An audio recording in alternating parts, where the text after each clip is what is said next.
antara timur dengan barat, ya Jawa dengan luar Jawa. Tunggu aja musim hujan, tunggu aja badai. Ya ketika laju barat dari Jawa ke luar Jawa itu tersendat, Indonesia Timur itu telah terjadi inflasi.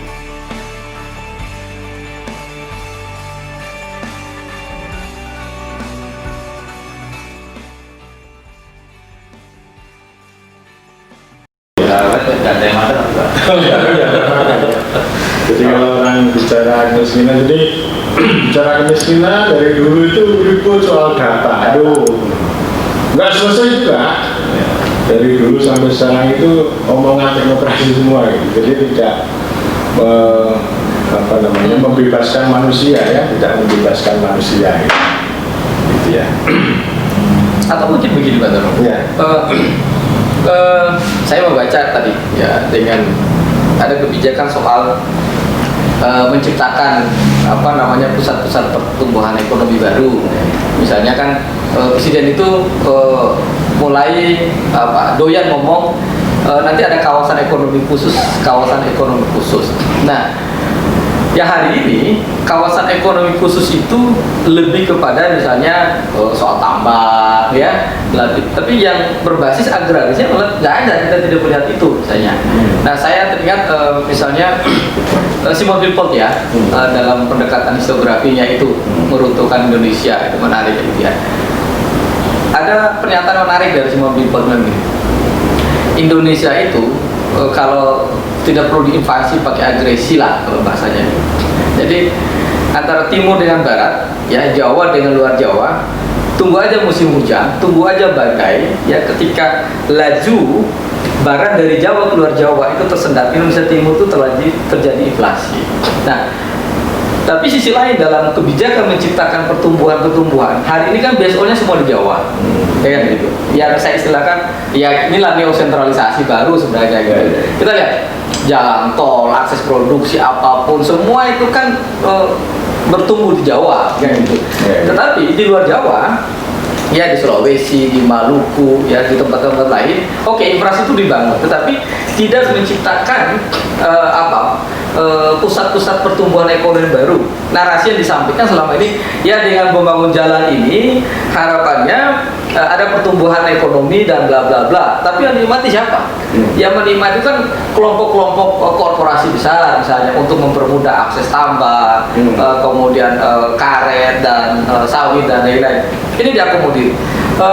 Ini yang saya kira salah satu faktor kenapa kemudian orang-orang di daerah berbondong-bondong datang ke Jawa, berbondong-bondong datang ke kota, karena lebih menjanjikan, ada kepastian dalam tanda petik bagaimana perputaran ekonomi terjadi di kota gitu ya. Nah, soal dana desa misalnya lebih kepada instruksi saya kira, ya bukan karena kenapa saya bilang instruksi, karena instrumennya sudah dibuat oleh kementerian berdasarkan koordinasi dengan itu, tetapi tidak ada koordinasi dan konsolidasi yang real. Apa yang dilakukan oleh kementerian lain, ya baik Kementerian Pariwisata, Perindustrian, lalu pernah nggak ini diharmonisasi dengan Kementerian Desa? Ya, ini contoh. Kementerian Desa, ada kementerian yang bikin pabrik gula di Sumba Timur. Hari ini makan itu puluhan miliar. Ya kan apa? Saya sepakat dengan pernyataan Pak Toro, ini lebih kepada project oriented ya gitu ya. Nah, belum lagi kita lihat bertumbuh kembangnya daerah otonom baru gitu. Apa yang ditawarkan selain tawaran soal penyebar luasan atau penambahan piramid kekuasaan secara politik, tidak menimbulkan efek secara ekonomi ya kalau kita masuk ke situ gitu. Ya, jadi orang desa punya ekspektasi, kalau mau jadi orang hebat, kalau mau jadi terkenal, kan pilihan sederhana. Kalau nggak masuk kota, jadi TKI-nya. Jadi itu pilihan. Karena apa? Kita melihat kebijakan itu yang dibuat oleh semua kementerian, ya, yang masuk ke desa, yang paling dirasakan, ya hari ini misalnya orang mulai ramai bicara soal pariwisata. Apa itu real? Yang mengelola sektor pariwisata, misalnya Labuan Bajo ditetap Manggarai Barat ya, Labuan Bajo ditetap kawasan super premium. Sangat sedikit masyarakat lokal atau desa itu ya memiliki, kalau istilahnya Pak Toro misalnya soal stakeholder, kemudian naik grafiknya menjadi shareholder kan, misalnya gitu. Tidak dilibatkan dalam proses itu. Semua ditunjuk oleh pusat. nggak usah jauh. Bagaimana Borobudur misalnya, ya paling kemudian dapat CSA-nya dari BUMN, bikinlah balkondes hari ini jadi ribut misalnya begitu. Jadi menurut saya ada narasi yang kemudian soal kebijakan menciptakan pertumbuhan ini, tetapi kemudian dikendalikan oleh para rente sebenarnya, ya, para tengkulak besar yang kemudian membajak APBN gitu. Itu saya kira yang fakta hari ini terjadi gitu. Gimana kira-kira? Ya. Kalau ini, saya sebenarnya tertarik dengan ini soal si City ya. Jangan-jangan itu yang terjadi. Apapun namanya, atas nama desa misalnya. Iya. Kita temukan hari ini misalnya kalau kita bicara soal industrialisasi pedesaan misalnya, sebagai jalan yang ditawarkan untuk bisa merubah wajah desa, itu ternyata juga kemudian yang berubah bukan nasib orang desa, ya. bukan itu yang berubah, tapi kemudian merubah orang desa itu jadi orang kota, kan? Wataknya watak kota lah, kira-kira begitu. Cara berpikirnya kota atau macam, dan itu yang sebetulnya menurut saya berbahaya ketimbang yang lain. Saya punya pengalaman misalnya ya, kenapa sekarang banyak orang desa sini, anak muda desa yang tidak mau ke sektor basis pertanian, dan lebih suka misalnya bekerja sebagai pegawai rendahan. Ya. Maaf ya, rendahan. Lebih suka kerja di toko, jadi pelayan toko, ketimbang misalnya mengelola lahan pertanian mereka. Ya. Itu karena ada soal mindset atau cara berpikir yang sudah. Jangan-jangan itu termasuk di pendidikan. Ya. Layanan pendidikan yang masuk ke desa semacam itu. Jadi urban bias ya. Kemajuan itu disandingkan dengan kota, tapi tidak kemudian bukan membebaskan orang untuk mengenali dirinya sebagai orang desa yang bermartabat misalnya. Itu yang tidak pernah dikenalkan oleh pendidikan misalnya keluarga pendidikan. Kalau saya mungkin itu yang justru lebih merisaukan ya. Selain soal bagaimana kemudian pendekatan fiskal dan politik dan macam, tapi yang justru melihat hari ini adalah bagaimana yang namanya pembangunan itu mengubah orang desa menjadi orang kota. Minta kota aja yang lebih kota. Gimana Mas Oliver? Iya. Itu memang fenomena di mana-mana ya, di India juga disoroti ya. Ya itu tadi karena pengalaman kolonialisme begitu, lalu diciptakan dikotomi priai gitu ya, sama rakyat jelata gitu ya, orang kota, orang desa gitu ya, Irlander, lalu ya orang Eropa gitu ya. Jadi selalu diceritakan dikotomi semacam itu, dan ada buku yang menarik sebenarnya yang ditulis oleh intelektual India itu ya, judulnya Ambitious Journey, perjalanan yang ambisius dari orang desa ke kota gitu ya, dan itu berbuah paradoks juga ya. Jadi orang-orang desa ke kota gitu, dalam bahasa itu namanya artifisial ya, jadi artifisial, dan memang begitu, seeing like the city ya, segala sesuatunya dilihat dari kota, dan kemudian pedesaan lokal itu apa namanya daerah koloni ya, atau salah satu ini ya poin dari seeing like the city itu, kota itu memperlakukan kolonialisasi terhadap desa. Jadi kata kolonialisasi ini muncul literatur yang lebih progresif gitu tentang ruralisasi. Tapi masih jarang orang yang bicara ruralisasi itu, masih jarang. Yang paling banyak ya urbanisasi dalam pengertian aglomerasi itu ya, perluasan kota-kota yang di pelosok gitu ya, menumbuhkan kota-kota itu termasuk seeing like the city ya. termasuk melakukan kolonialisasi, ukuran kota semua, dan itu ya orientasinya untuk perluasan kota, jadi bukan penguatan pada ini ya, pada pedesaan atau Pedesaan, desa.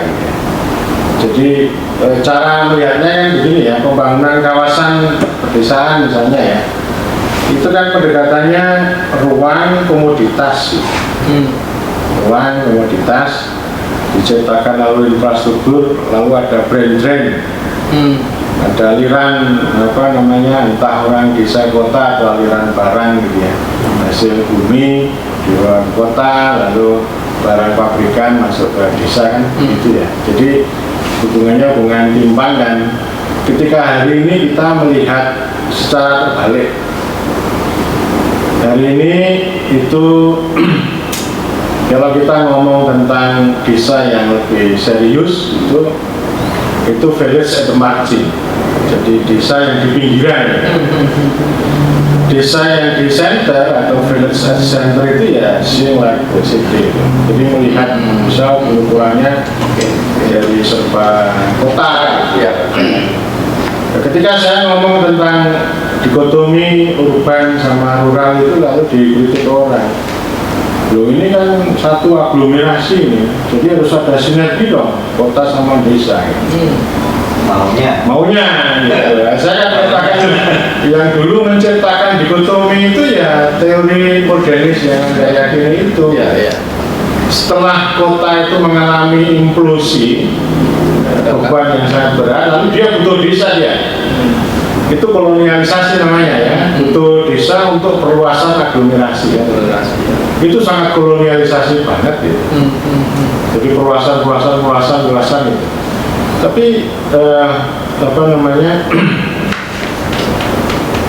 ya itu tadi ketimpangan untuk kehidupan lokal yang lebih baik itu enggak ada. Saya membaca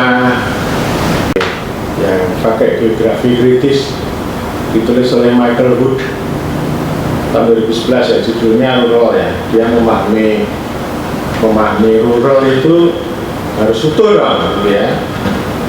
Yang pertama itu dia melihat sisi dia lokalitas.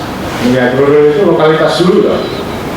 Lokalitas itu ya entitas lokal yang dia berisi tentang ada kebudayaan, ada identitas dan sebagainya, itu harus dilihat dulu. Jadi jangan melihat rural itu kertas putih kosong, lalu orang kota akan mengorek-orek gitu ya. Terserah dia mengorek-orek kertas putih itu ya. Nah, di sana sudah ada lokalitasnya, sudah ada manusia, sudah ada institusi budaya dan sebagainya. Lalu yang kedua dia melihat rural itu sebagai kehidupan dan sebagai livelihood, bukan hanya ruang geografi yang sangat kosong. Biasanya kan melihat kawasan, lalu kawasan dibuat kawasan ekonomi khusus gitu ya. Lalu dibuat apalagi yang kawasan-kawasan gitu. Konsep-konsep kawasan itu seeing like the city. Jadi diproduksi dari sana, dari kota. Lalu yang ketiga, Wood melihat dari sisi ini yang penting ini ya, yang melihat secara politik, representasi. Representasi itu ya ini kan melihat institusi maupun aktor-aktor lokal itu penting ini. Ada asosiasi lokal, ya. Asosiasi itu bisa macam-macam, bisa petani, bisa nelayan, bisa desa, bisa pemerintah daerah gitu. Ini tiga-tiganya ini harus dirajut gitu. Kalau kita ngomong ruralisasi ya ini harus semuanya harus bangkit nih tiga ini ya. Pertama lokalitasnya, kedua lalu kehidupannya, dan ketiga representasi. Ini artinya kita melihat rural, melihat desa itu dari desa. Jadi seeing like the village, atau melihat pembangunan dari desa, nanti juga melihat pandemi dari desa gitu. Jadi cara melihatnya bukan dari kota. Dari ini ya, oksigenalis. Oh ya, jadi kalau dari kota itu orientalisme ya, ukurannya bukan dari kota secara teknokratik lalu diselesaikan secara teknikal.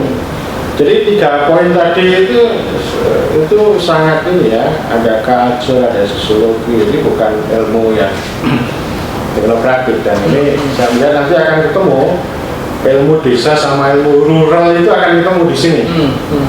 Kalau rural hanya dimaknai ruang, tata ruang gitu ya, itu teknokratik itu. Nanti dia tidak akan menemukan hakikat 3 itu. Iya. Yang itu saya kira penting. Jadi kalau yang kita ngomong desa yang tadi representasi itu ya, representasi. Tapi begini betul. Bagaimana dengan substansi dengan undang-undang kalau dikonteskan? Apakah undang-undang nomor 6 itu memberi jaminan soal tadi melihat desa dari desa? Kayak begitu. Ya sebenarnya kan undang-undang itu mau begitu, memperkuat desa gitu ya. Dia kan melihatnya desa. Kalau kita rekognisi subsidiaritas itu kan sebenarnya nanti kaitannya memperkuat kalau dari sudut rural itu yang representasi ya. Kehadiran desa itu loh, kehadiran desa itu menjadi penting misalnya. Tapi hari ini kalau kita bicara undang-undang desa itu village at the margin. Jadi kalau orang bicara dengan undang-undang itu pinggiran gitu, pinggiran gitu. Lalu apa yang village at the center? Village at the center itu melihat village seeing like the city. Jadi melihat desa itu dari itu yang digunakan oleh Kementerian Desa berarti ya. Jadi pokoknya ini jadi tren kaum milenial, kaum kota, kaum urban itu melihatnya begitu, sebenarnya begitu ya. Jadi nanti pendekatannya ya fiskal, proyek, teknokrasi, digital village gitu ya, smart village gitu ya. Terus wisata gitu ya, gitu ya. Jadi wisata baik nggak apa-apa, tapi itu tadi harus kita letakkan. Oh ini representasi siapa ini? Gitu ya. Representasi siapa gitu. Nah kalau kita mengikuti nalarnya Mas Lurah Wahyudi, Panggarjo kan, desa itu punya 3 hal yang harus dinegosiasikan. Jadi dia sedang melakukan representasi. Ya. Sedang bernegosiasi.